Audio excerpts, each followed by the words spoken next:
नित्यक्लिन्ना निरुपमा निर्वाणसुखदायिनी नित्या षोडशिकारूपा श्रीकण्ठार्धशरीरिणी प्रभावती प्रभारूपा प्रसिद्धा परमेश्वरी मूलप्रकृतिरव्यक्ता व्यक्ता व्यक्तस्वरूपिणी व्यापिनी विविधाकारा विद्यो विद्यास्वरूपिणी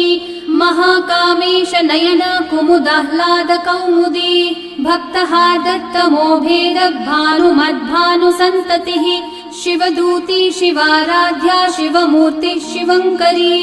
शिवप्रिया शिवपरा शिष्टेष्ठा शिष्टपूजिता अप्रमेया स्वप्रकाशा मनोवाचामगोचरा चित्शक्तिश्चेतना रूपा जडशक्तिर्जडात्मिका गायत्री वारुतिः सन्ध्या द्विजवृन्दनिषेविता तत्त्वासना तत्त्वमयी पञ्चकोशान्तरस्थिता